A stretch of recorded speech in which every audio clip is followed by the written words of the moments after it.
زما خو خالد نوم دی، خالد خان خالد، ریټایرډ پرنسپل یم. مرزو هایر سیکنډري نه مې سکول نه مې ریټایرمنټ شوی.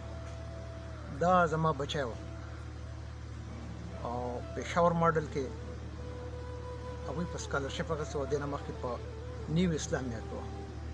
بیا دوی سکالرشپ ورکړو نو دلته راله او ډېره ټیلنټډ وه په هر لحاظ باندې.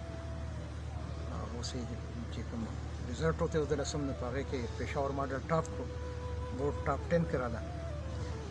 بیا ورته داسې د دې رزلټ د دې وتو نه یو 2 ورځې مخکې داسې په وجود کې درد محسوس شو. هغه درد سره چې کوم دی نو بیا لږ شانتې لکه داسې نروس بریک ډاون ورته وشو، وجود یې خوځولی نه شو. هسپتال کې هم داخله کړه، بیا ریکوري هم پکې شروع شوه. خو بیا دې ماشومې ته چې کوم دی نو دغه دوران کې ورته موږ هم وویل چې تا ښه مارکس راغلي دي په بورډ په دغه کې ټاپ 10 کې پېښور ماډل کې فرسټ پوزیشن دی. خو ډېره خوشحاله وم په هغې باندې، وایي چې ما له په جنا کالج کې اډمیشن هم والی، هلته خو له مونږ هر څه برابر هم کړل.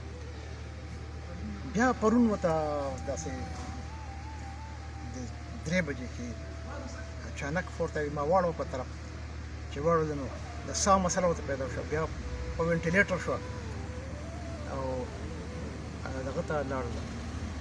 بهرحال بیا د شپې څه وخت کې دلته شو، 3-4 بجې کې دلته شو. په دغه د دې د ژوند دغه ټوله مختصر غوندې کې کیسه وه.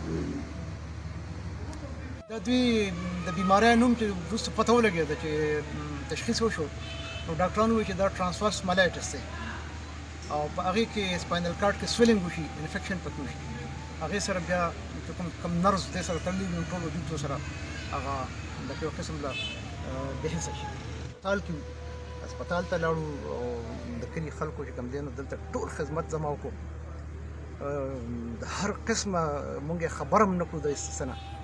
او د دې ماشومې هغه څه چې مونږ چې راتلو نو قبر هر څه تیار وو، هر څه سنبالو. او زه د کلي د خلکو په ډېر غټ تعداد کې خلکو په جنازه کې شرکت وکړو. هغه خلک هم راغلي وو چې د کومو بچیان یې د دې سره په دغه کې وې په پېښور ماډل کې د هغوی هغه ماشومان یې هغه پلاران یې بې د پېژنګلو نه د لرې لرې نه راغلي او د پېښور ماډل ټول لکه سټاف چې کوم د دې چې کوم استادانې وي هغه په بس کې بس یې کړی وو، خپل سکول والا بس کو هغې کې راغلي وي. ډایرکټر صاحب هم دلته کې مونږ سره راغی او مونږ د ټولو خلکو ډېره زیاته شکریه ادا کوو. د پېښور ماډل هم د علاقې د دې د ګاونډ د کلو د خپل کلي د خلکو ډېر شکرګزار یو.